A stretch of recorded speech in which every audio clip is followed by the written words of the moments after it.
Regresamos a Sin Filtro, la etiqueta de la noche, pacto CSJ. De eso comenzamos a hablar, pero ya, bueno, el segundo tema ha sido el financiamiento electoral ilícito. Escuchábamos también el audio de Julio Héctor Estrada y también la respuesta del ministro de Finanzas. Y esto nos lleva al tema del financiamiento. Yo creo que eso es como que el nudo que nos une a todos estos problemas, todos estos casos que han estado saliendo en los últimos días, y es qué va a pasar y cómo aclarar el tema del financiamiento electoral ilícito para el presente y el futuro. Ya está con nosotros nuestro analista Philip Chicola. Philip, buenas noches. Buenas noches, Benkei. Hagamos recapitulación del tema del financiamiento electoral ilícito. Licenciado nos decía, hay falencias en el artículo. Hay que componer eso, porque si no, de aquí para adelante vamos a estar en un terreno no muy sólido y en muchos casos se pudieran caer. ¿Qué hay que hacer con el tema del financiamiento electoral ilícito? ¿Cómo abordarlo de una perspectiva transparente y técnica y legal para no caer en opciones que puedan ser usadas para obstaculizar la justicia? Miren, el debate del financiamiento electoral se da en todo el mundo. En todos los sistemas en donde se permite algún modelo de financiamiento privado, siempre está esta discusión de decir, bueno, básicamente dos cosas. Primero, ¿cómo hago para evitar que dinero sucio, dígase dinero del crimen organizado, entre en política? O sea, ese es el gran dolor de cabeza en todos los sistemas. Pero segundo, que es ya un problema pues, de índole un poco más exquisita, para denominarlo de alguna forma, ¿cómo evito yo que si un actor privado da financiamiento, que el día de mañana ese financiamiento genere algún tipo de rédito en cuotas de poder, incidencia, contratos, negocios con la institucionalidad del Estado? O sea, esos dos son los problemas sustantivos del financiamiento electoral. Los debates continuos en todos los países. Y bien, a ver, ningún país puede decir que tiene la solución a esto. Nadie lo tiene. O sea, al día de hoy, ese es uno de los grandes problemas torales de la democracia en el mundo. ¿Cómo se combate el primer fenómeno? El fenómeno del dinero sucio. El dinero sucio se combate de dos maneras. Primero, mediante la obligatoriedad de registrar las transacciones y que, derivado de los registros de esas transacciones, a las autoridades encargadas de la fiscalización puedan realizar una trazabilidad de los fondos. O sea, si yo, Philip Chicola, le voy a donar 100 al Partido Azul, que es de mi predilección, pues que mi transacción quede registrada, tiene que estar bancarizada y que la autoridad fiscalizadora verifique si de verdad yo tengo el perfil para hacer esa donación, si el origen de los fondos es lícito, etcétera, etcétera. O sea, digamos que eso, a ver, reducir el dinero sucio se arregla con bancarización, control y trazabilidad. La segunda parte del problema, que es cómo evito yo que el financiamiento se convierta en un rédito el día de mañana, eso es más difícil. El financiamiento anónimo, digamos. Y eso para diferenciarlo de... No solo el financiamiento anónimo. El financiamiento que tiene nombre y apellido, pero que es grande. Es que no es lo mismo que yo le dé 1,000 quetzales a un partido político, que seguramente me dolerán, a que le dé 10 millones. Por supuesto que mi posibilidad de influir en las decisiones de ese partido cuando llegue al gobierno van a ser más altas. Y aquí el que paga la marima manda el baile. Y muchas veces no quieren decir estos financistas que ellos fueron los que dieron estos grandes aportes. Especialmente porque financian a todos.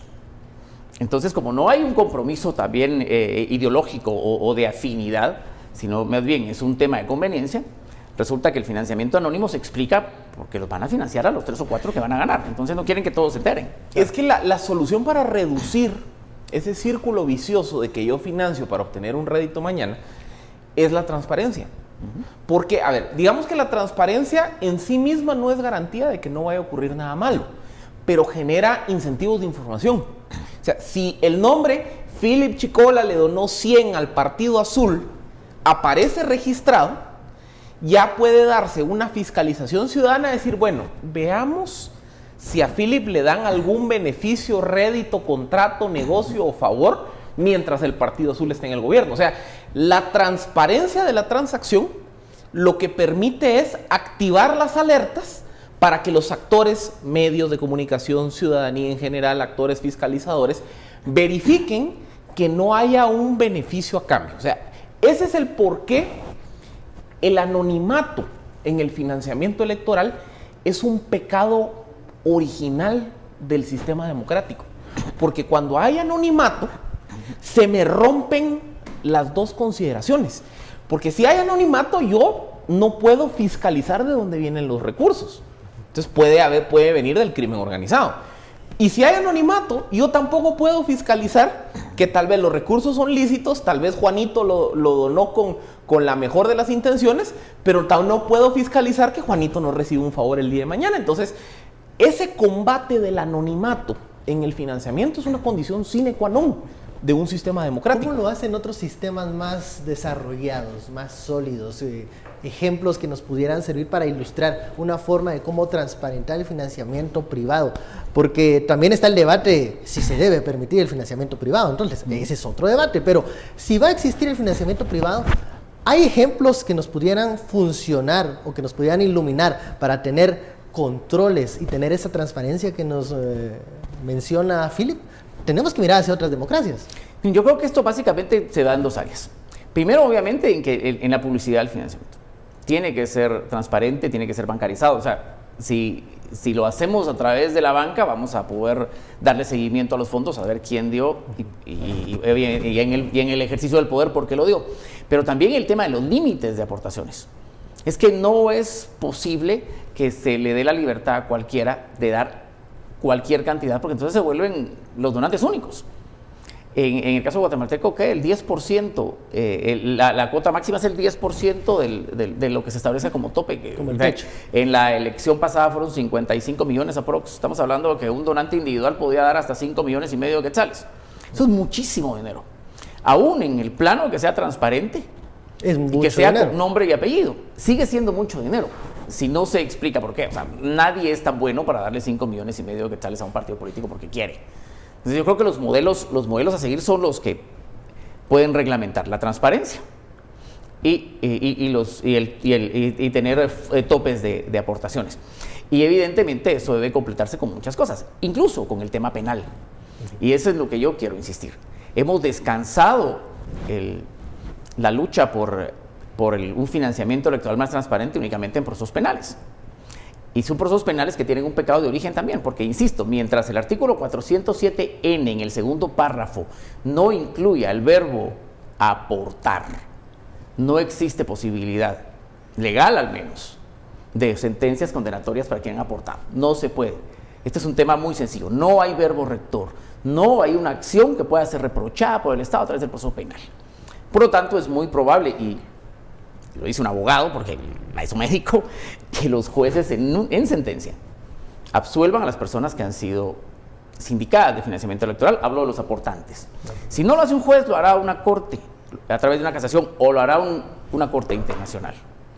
Porque eso le falta a la norma. Evidentemente, si aquí hay sentencias que se confirman y son condenatorias, los sindicados van a llegar a organismos internacionales, porque lo que se está haciendo es violando flagrantemente el principio de legalidad. No ponerle atención al financiamiento electoral es malísimo, pero hacerlo a través de procedimientos ilegales es peor. ¿Cómo incentivamos entonces para que se termine ese financiamiento anónimo, incluso que no se den estos aportes, que el financista diga, no, yo no voy a aportar si usted me está pidiendo que se haga de esa forma? Es que, miren, yo creo que de lo que hemos visto en el último año, de la persecución penal de los casos de financiamiento electoral, por lo menos ya se generó un incentivo negativo. El incentivo negativo es, ya no hagas un tipo de actividad. O sea, ya no... O sea, porque también los mismos partidos políticos tenían la culpa, y eso se veía en la declaración de Juan Carlos Monzón. Cuando Juan Carlos Monzón narraba cómo le solicitaban los aportes a los financistas del Partido Patriota, él mismo decía, mire, si como yo sé que usted no quiere que su nombre aparezca, entonces facturémoslo a nombre de tal empresa por servicios falsos, etcétera, etcétera. Entonces se generaba toda una estructura para darle apariencia de legalidad a las donaciones. Entonces, un primer aprendizaje de todo esto es, si yo le quiero donar a un partido político, yo ya sé que primero lo tengo que hacer de forma transparente, de forma bancarizada, tengo que emitir el cheque a nombre del partido político, a la cuenta del partido político. Estoy obligado a levantar un acta notarial en donde yo doy fe sobre el origen lícito de los fondos, y el partido me tiene que dar un recibo que básicamente sustenta la transacción y el partido en teoría tiene que registrar esa donación. O sea, ese es el proceso. Y yo creería que el aprendizaje que ha vivido el país en el último año es cualquier cosa que no sea de esa forma, te van a caer. O sea, es exactamente el mismo proceso que parquearse y los cepos. Hasta que nos vinieron a poner cepos a todos aprendimos de que no había que parquearse en línea roja, en garage, etcétera, etcétera. Entonces, aquí hay un primer cepo que fue decir, si no cumplís ese procedimiento, ni lo hagas. Pero después, digamos que eso resuelve el tema del incentivo inmediato de buscarle esas alternativas a cómo hago para que mi nombre no aparezca. Pero el debate de fondo sigue estando ahí. Y es, yo necesito plantear un esquema de financiamiento de partidos en donde no solo yo quiera financiar un partido y hacerlo de forma transparente por miedo a que la ley me va a caer mañana, sino también porque el sistema me da incentivos para hacerlo. Y a ver, yo me dedicaba a revisar muchos modelos y me topé con un modelo alemán que a mí me parece genial. El modelo alemán o este sistema alemán básicamente lo que dice es, en teoría lo que se debiera buscar en el financiamiento es no tener pocos financistas de mucho, sino tener muchos financistas de poco. Obviamente en un país con las condiciones socioeconómicas como las de Guatemala, pues pedirle a la clase media que sostenga los partidos políticos es inviable. ¿Qué alternativa sí hay? Y este es el caso alemán. La alternativa alemana es, a ver, yo, que soy sujeto de retención, o sea que yo pago mi impuesto sobre la renta a través de una retención que me hace el agente retenedor. Que yo en mi declaración de impuestos pueda decir, miren, de los 100 que me toca pagarle este mes a la administración tributaria, que 10 de esos 100, en lugar de que entren a las arcas de la administración tributaria, trasládeselos al Partido Azul, que es el partido de mi predilección. Entonces, en estricto sensu, es financiamiento público, porque es dinero del dinero público. Así es. Con una diferencia, que el criterio de repartición lo tiene el ciudadano. Que yo le estoy diciendo al ciudadano, usted decida, usted va a pagar eso de impuestos. Usted va a pagar los 100. Usted va a pagar los 100. Usted decida si quiere darle los 100 íntegros a la administración pública o si quiere que un pedacito de esos 100, ahí se tendría que regular tema de techos, límites y demás, pero que usted decida si un pedacito de esos 100 quiere que se lo traslade al partido de su predilección. Entonces, ¿qué hace eso? Eso le da más poder y facultad al ciudadano de decidir a qué partido quiere premiar con el financiamiento. Y número 2, si yo le estoy dando recursos, porque al final del día la decisión terminó siendo mía, al Partido Azul, yo el día de mañana voy a tener todo el incentivo de ir al Partido Azul y decir, a ver, Partido Azul, mira, yo te doné. Entonces no pongas a transparentar tus procesos para decidir candidatos. A ver, quiero ver cómo votaron nuestros diputados en la última ley. Es decir, me vuelve a mí parte activa de la agrupación porque yo estoy poniendo recursos. Y esto debe ser público y esto debe transparentarse. Esa es una alternativa interesante para financiar a los partidos políticos. Hablábamos del financiamiento público, que también es una alternativa. Así que es. se tiene que discutir, tiene que discutir qué porcentaje, se tiene que discutir cuándo y cómo se podría distribuir este financiamiento público. Es cierto, a veces vemos las reacciones en redes sociales cuando sale esta alternativa y lo que dicen es cómo va a ser el Estado el que va a mantener a los partidos políticos. Nos ha salido caro hasta ahorita la forma de financiamiento de los partidos políticos. Entonces hay que buscar, hay que plantear, no digo que esa sea la solución, pero hay que debatir sobre la mejor forma de financiar a las agrupaciones políticas y no caer en estas cuestiones oscuras o estos aportes anónimos. ¿Cree, Lic, que hay un ambiente para discutir el financiamiento electoral ilícito en este momento o el financiamiento electoral, mejor dicho, en su totalidad? Miren, es que hay que discutir todo el tema electoral. Es decir, la reforma electoral 2019 del país está a la vuelta de la esquina. Es vital. No podemos ir a elecciones en 2 años, menos de 2 años, si no se han establecido claramente las reglas del juego. Y obviamente, entre muchas reformas, el tema del financiamiento es básico. Yo entiendo que la gente no quiera financiar los partidos políticos a través de fondos públicos, especialmente con el descrédito que tiene la política en el país, pero tenemos que entender que no financiamos al partido ni al candidato, lo que estamos financiando es la democracia. Nos ha salido muchísimo más caro permitir el financiamiento privado de la forma en que se ha hecho para el país, y si no, miremos cómo estamos, que haber fomentado el financiamiento público, y no solo en las campañas electorales, porque este es otro tema. No es cuánto se le da, a quién se le da, sino cuándo se le da. Porque nos volvemos al final en financistas de campañas electorales. Los partidos deben tener permanencia en el tiempo. Deben ser instituciones, son instituciones de derecho público. Deben estar ahí. Y parece que solo viven para la campaña. Y solo florecen en época electoral, porque es cuando el negocio de la política es interesante. Lejos de eso ya no. Evidentemente tenemos que entrar a discutir el tema del financiamiento electoral. Si hemos sido muy mojigatos con eso, tenemos que entender que lo que estamos financiando es el futuro del país, y bien vale la pena invertir bien en la política. Bueno, hablando de eso, hoy desde España llegó la noticia de la detención del ex embajador de Guatemala en Estados Unidos. Estamos hablando del señor Julio Ligorría.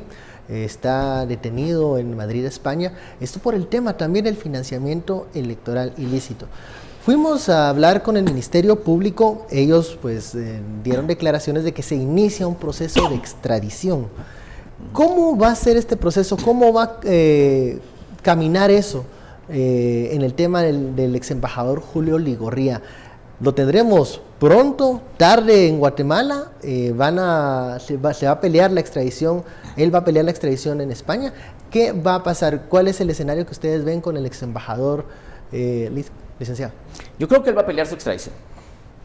Él hubiera podido tomar una decisión más sencilla de venir a Guatemala al día siguiente que acaba la audiencia de constructores, presentarse a la audiencia. El caso que presenta tiene antecedentes en otros juzgados y se le han otorgado medidas sustitutivas a quienes han sido sindicados. Por lo tanto, la posibilidad de tener una fianza era alta y no pasar en prisión. Si no tomó esa decisión es porque no quiere enfrentar el proceso, y sus razones tendrá. Por lo que creo yo va a pelear su extradición. Quedarse en España. Es un hombre que maneja muy bien los tiempos, que tiene los recursos para hacerlo, que tiene los contactos. Creo que la va a pelear. ¿Qué va a pasar y los tiempos en que esto se maneje? No lo sé. Va a depender de su postura ante el proceso, de su estrategia legal y evidentemente del interés de la justicia española, porque independientemente de que existan plazos, también es cierto que eso se cumple o no se cumple, depende de la prioridad que tienen los casos. A mí me extrañó muchísimo la extradición de Julio Ligorría, porque hay otras figuras más importantes que se han abstraído de la justicia y que no sabemos qué pasó con ellos.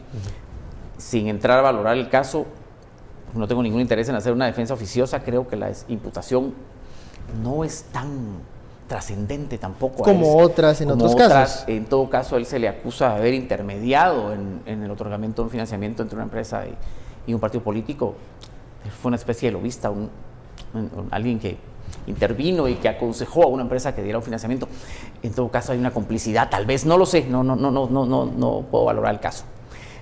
Pero me pareció muy raro. Llama la atención que, bueno, prefirió estar en España y no regresar a Guatemala. Vamos a un corte y luego le toca la palabra a Philip Chicola. Volvemos luego de la pausa.